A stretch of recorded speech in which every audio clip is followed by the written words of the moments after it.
और जब सुबह हो और जब पिताजी 5 विग्रह प्रकट करें मेरे सामने, तो मुझे बस पता लग रहा है कि यही असली वाले हैं।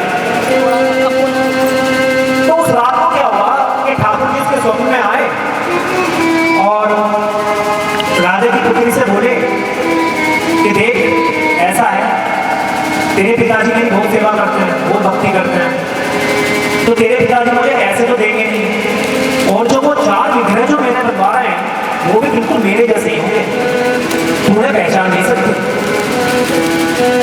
तो उनकी पुत्री और निराश हो गई, बोली कि ठाकुर जी मैं क्या करूं? तो ठाकुर जी बोले कि तू एक काम करना, जब तू मेरा हाथ छुएगी तो मैं अपने सीधे हाथ की एक उंगली हिला दूंगा, उसी से तू पहचान जाना और अपने पिताजी से ये बोल देना कि यही जो है यही असली मदन मोहन जी है, और मैं तेरे साथ चल दूंगा। तो उनकी पुत्री बोली, राजा की पुत्री बोली कि ठीक है ठाकुर जी। अब सुबह हुई, पुत्री के सामने जो है 5 विग्रह, 4 विग्रह और एक जो असली वाले ठाकुर जी थे, मदन मोहन जी थे, वो प्रकट किए गए। उसकी आंखों में पट्टी बांधी गई, सबके हाथों में दे दिए जाए, पट्टी बांधी गई और सब राजमहल में सब इकट्ठे हो गए, प्रजा इकट्ठी हो गई और जितनी भी रानियां थी सब इकट्ठी हो गई, सिपाही वगैरह सब। और राजा ने जो है अपनी पुत्री को बोला कि भाई अब आप जो है आपकी आंखों में पट्टी बंधेगी और आपको जो है स्पर्श करके और आपको पहचानना है कौन से असली मदन मोहन जी हैं। पुत्री ने कहा ठीक है। पुत्री के मन में तो ये था कि ठाकुर जी जो है अपनी उंगली उठा देंगे। उसकी आंखों में पट्टी बांधी गई, एक एक करके उसने पहले विग्रह को जैसे ही छुआ तो कोई हरकत नहीं हुई, ठाकुर जी ने उंगली नहीं उठाई। दूसरे पे गई, दूसरों को स्पर्श किया, दूसरे वाले ठाकुर जी ने भी जो विग्रह थे उन्होंने भी उंगली नहीं उठाई। ऐसे तीसरे पे गई, चौथे पे गई, 5वें पे गई, किसी ने कोई भी उंगली नहीं उठाई। वो बेचारी रोने लगी, प्रार्थना करने लगी कि ठाकुर जी, मदन मोहन जी, मुझसे ऐसी क्या गलती हो गई? आपने रात में तो स्वप्न में कहा था कि मैं अपनी एक उंगली हिला दूंगा, तो उसी से पहचान जाना, और अब आप मेरे साथ ऐसा कर रहे हो। क्या आप असलियत में मेरे साथ नहीं जाना चाहते? तो ठाकुर जी तो अपने भक्तों की जो है परीक्षा लेते हैं, इतनी आसानी से थोड़े मिल जाते हैं। तो वो राजा की पुत्री ने बोला कि राजा बोला फिर कि भाई बता कौन से हैं? राजा की पुत्री ने बोला कि मैं एक बार और सबका स्पर्श करके देखना चाहती हूँ। तो राजा ने कहा ठीक है कर ले। उसने पहले जो ठाकुर जी पहले जो विग्रह था उनका स्पर्श किया, ठाकुर जी ने कोई उंगली नहीं उठाई। दूसरों को किया, दूसरे वालों ने भी कोई उंगली नहीं उठाई। तीसरों को जैसे उन्होंने, उसकी पुत्री ने, राजा की पुत्री ने जैसे स्पर्श किया तो उन्होंने अपनी हाथ की उंगली जो है ठाकुर जी ने वो हिला दी। अब जैसे ही उन्होंने उंगली हिलाई ठाकुर जी ने, तो तुरंत राजा की पुत्री ने बोला कि पिताजी यही असली मदन मोहन जी हैं, यही असली ठाकुर जी हैं। अब जैसे ही पुत्री ने बोला राजा को ये असली ठाकुर जी हैं, तो सारी प्रजा जो है राजा को देखने लगी कि राजा को पता था कौन से असली मदन मोहन जी हैं, कि भाई राजा की पुत्री ने असली ठाकुर जी बताए हैं नकली। तो जैसे ही पुत्री ने बताया, राजा की आंखों में आंसू निकलने लगे। राजा ने बोला कि हाँ भाई, कि तेरी जो भक्ति है वो बिल्कुल सही है और प्रेम निष्ठा भरी हुई है तेरे चित्त में, असली ठाकुर जी यही है, और तू अब इन्हें जो है वो लेके जा सकती है। अब मदन मोहन जी के लिए जो है रथ तैयार करा गया जयपुर से जाने के लिए, और उनकी सारी जो सेवा की जो सामग्री थी वो भी राजा ने जो है रथ में रखवा दी, दासवासिया सब रथ में बैठवा दी साथ में। जैसे ही रथ चला तो राजा फिर से अपनी पुत्री से मिलने आया। तो पुत्री राजा से बोली कि पिताजी देखा मदन मोहन जी के प्रति मेरे जीवन में कितनी भक्ति है कि मैंने आपको ये बता दिया कि जो है कौन से असली मदन मोहन जी हैं। जैसे ही राजा की पुत्री ने बोला तो राजा हंसने लगा। तो राजा की पुत्री ने पूछा कि पिताजी आप क्यों हंस रहे हो? कि बेटा मुझे सब पता है कि तूने कैसे बताया कौन से मदन मोहन जी असली हैं। उन्होंने कहा आपको कैसे पता कि वो जो जब ठाकुर जी असली मदन मोहन जी जब वो उंगली हिला रहे थे ना हाथ की, तो मैंने भी देख ली थी। उन्होंने कहा अच्छा, और एक बात और सुन, अगर वो उंगली मैं नहीं देखता, मुझे पता नहीं लगता कि ठाकुर जी स्वयं तेरे साथ जाना चाहते हैं, तो मैं तुझे कभी नहीं भेजता। लेकिन मदन मोहन जी स्वयं तेरे साथ में जाना चाहते हैं, इसलिए मैं ठाकुर जी को तेरे साथ में कभी नहीं भेज रहा हूँ, वरना मैं मदन मोहन जी की सेवा कभी नहीं छोड़ता। तो इस तरह से जो है, जो मदन मोहन जी पहले जयपुर में विराजमान थे और राजा उनकी सेवा करता था, उनकी पुत्री अपने साथ में राजस्थान में जो करौली जगह है वो वहाँ लेके गई, और आज भी जो है मदन मोहन जी आपके जो है वो राजस्थान में करौली में विराजमान है, और जो गोपीनाथ जी हैं वो जयपुर में हैं। आप लोग जो है जयपुर में और करौली में उनका दर्शन कर सकते हैं। तो इस तरह से हमारे जो है ये रूप सनातन की जो है, सनातन गोस्वामी जी की जो है ये कथा थी जो मैंने आपके समक्ष में कही। अब हम ठाकुर जी के प्रति और राधा रानी के श्री चरणों में एक अंतिम भजन प्रस्तुत करते हैं। उसके बाद सब हम आरती में संलग्न होंगे, और आरती के बाद में प्रसाद वितरण होगा। तो आइए श्री ठाकुर जी को हम याद करते हैं। जैसा भी प्राण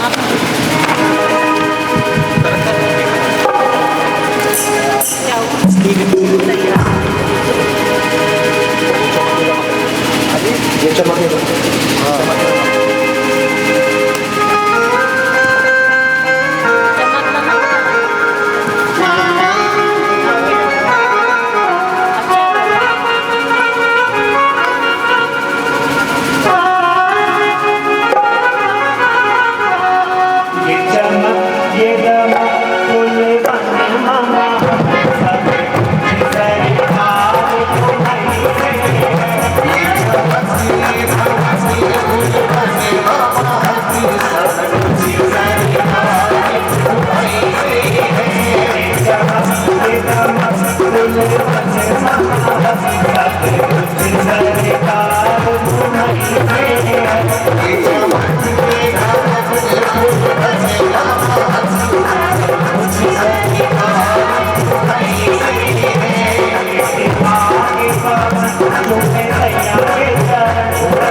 की। और मेरा आप सब लोगों से यह अनुरोध है कि जितने भी लोग यहाँ हैं, मुझे लगता है कि आज के टाइम में हर किसी के यहाँ, हर किसी घर में ठाकुर जी होंगे। तो आप उनके पास में जाइएगा और उनको प्रणाम कीजिएगा, बैठिएगा यहाँ से जाने के तुरंत बाद। क्योंकि हम लोग वैसे ही हैं कि जैसे 3 घंटे की फिल्म देखते हैं, जब तक फिल्म में रहते हैं तो उसकी कहानी में खो जाते हैं, और जैसे ही फिल्म का खुमार धीरे धीरे उतरता है तो भैया हम अपनी पूरी पहले वाली जिंदगी में आ जाते हैं। जितना भी आपको समय मिलता है, जितना भी, चाहे 1 मिनट मिले, 2 मिनट मिले, या किसी को आधा घंटा मिल रहा है, 1 घंटा मिल रहा है, बस उतना ही टाइम में केवल ठाकुर जी के प्रति समर्पित रहना है। आपके चित्त में और कोई चीज आनी नहीं चाहिए उसके अलावा। अच्छा, ये भी नहीं है क्योंकि हम लोगों का ये कह लो मन इतना दूषित हो चुका है कि एकदम से सारी चीजें निकल जाएं, तो धीरे धीरे जाते जाते जाएंगी। तो आपके अंदर अगर कोई चीज ऐसी आ भी रही है तो उससे आपको विस्मित नहीं होगा। आ रही है ठीक है, लेकिन आपको कोशिश करनी है कि ठाकुर जी का ध्यान आपका लगे। और धीरे धीरे जब आप ये कोशिश करेंगे तो एक दिन ऐसा आएगा कि आपको जितना भी समय आप पूजा में बैठे होंगे या कुछ भी होगा तो आपको केवल ठाकुर जी का ही ध्यान आएगा। आपको ये सारी की सारी चीजें जो है अच्छी लगेंगी ही नहीं। क्योंकि हम लोगों को अच्छा क्या लगता है? हम लोगों को अच्छा वही लगता है और इच्छा भी उसी चीज की होती है जिसको हम ये देख रहे हैं कि भाई हमारे पास ये होना चाहिए। हमने आज तक ये सोचा ही नहीं कि हमारे पास में ठाकुर जी की जो है भक्ति होनी चाहिए। हम बस ठीक है कि जैसे वो भगवान को मानते हैं, भगवान को मान लिया हमने, एक जैसे रोज एक कार्य करते हैं कि भाई पूजा करके हमें निकलना है, वो हमने कर लिया। तो ये हमें नहीं मानना। अपने चित्त में या तो ठाकुर जी के प्रति कोई एक रिश्ता बना लो, जैसे भाई का बना लो, भाई का बहन का बना लो। जिस भी रिश्ते की आपके जीवन में कमी हो, आप महसूस करते हो कि मेरे जीवन में ये रिश्ता नहीं है और ये होता तो ऐसा होता, ठाकुर जी को वो मान लो और फिर देखो आप, फिर उनकी निश्चल आप भक्ति करोगे तो ऐसा नहीं है कि आप जो है खुश नहीं रहोगे। या फिर मैं ये भी नहीं कहता कि आपको कोई परेशानी नहीं आएगी।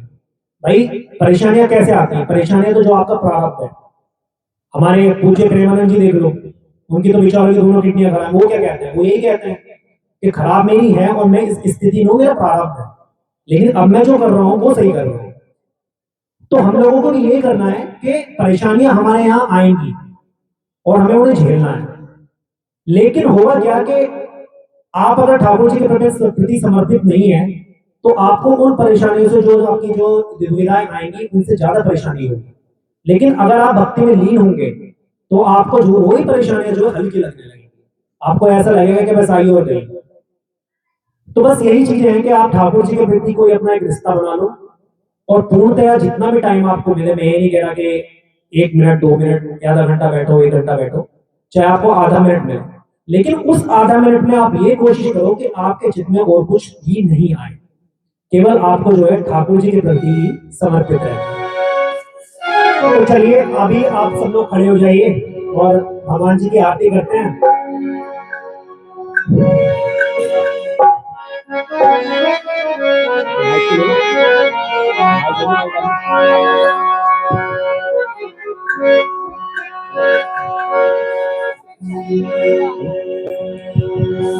आरती कुंज बिहारी की, जय गिरधर कृष्ण मुरारी की। आरती कुंज बिहारी की, जय गिरधर कृष्ण मुरारी की। आरती कुंज बिहारी की, जय गिरधर कृष्ण मुरारी की। बिहारी की, मुरारी की। गले में बैजन की माला, जाए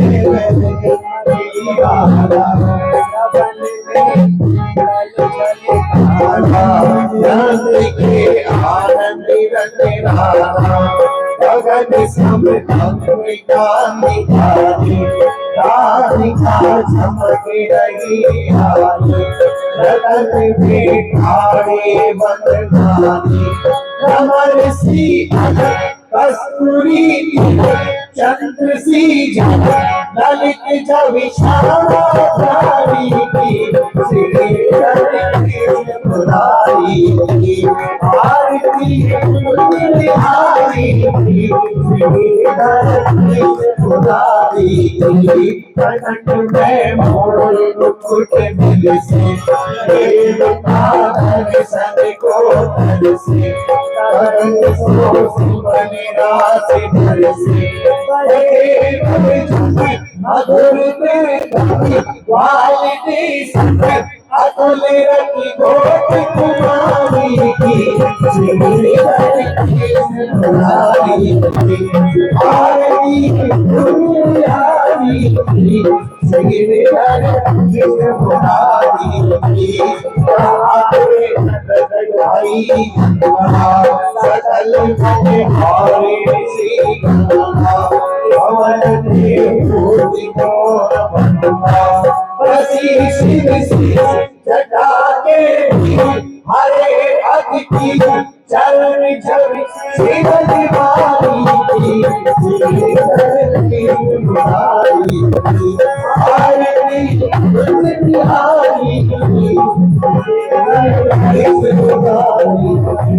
समक्ति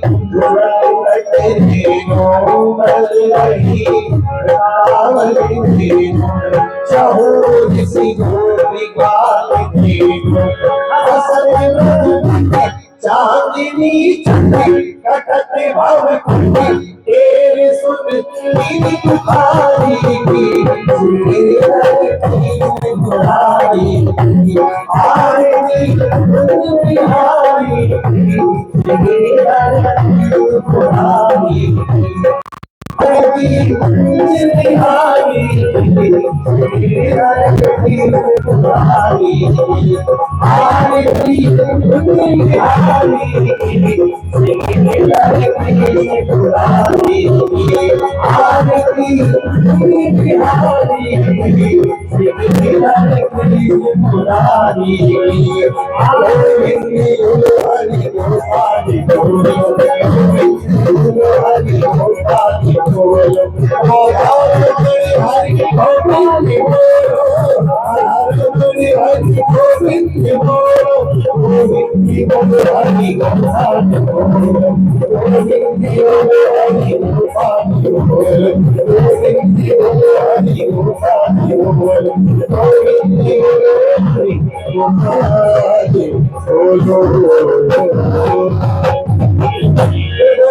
भगवान की जय, कृष्ण कन्हैया लाल की जय, बोल वृंदावन बिहारी लाल की जय, श्री राधा रमण लाल की जय, श्री राधा वल्लभ लाल की जय, श्री जुगल किशोर महाराज की जय, श्री भक्तमाल जी की जय, गंगा मैया यमुना की जय, जगत जननी गौ माता की जय। जय जय श्री राधे, जय जय श्री राधे, जय हो ब्रजवान की दुलारी की जय, जय हो ब्रजवान के जमाई की जय। गौरव करुणावतारम संसार सारम भुजगे विहारम सलाम संभ्रमण्य भवानी सहितं नमामि त्वमेव माता च पिता त्वमेव बन्धु च सखा त्वमेव विद्या च द्रविणं त्वमेव सर्वं त्वमेव देव नीलाम्बुरश्यामलगोवलाकं सीता समारोह भारो महासाय चारुचापं नमामि रामं रघुवंशनाथम् ओम मनोजव माल कुलवेगम जितेन्द्रियं बुद्धिमतां वरिष्ठं मातापितं मानवीयमुक्तं श्रीरामदूतं शरणं प्रपद्ये। बोल सत्य सनातन धर्म की हिंदू धर्म की धरती माता की गंगा मैया की भारत माता की गौ माता की जय करो वीर बजरंगी हर हर, जय करो वीर बजरंगी हर हर, जय करो वीर बजरंगी हर हर।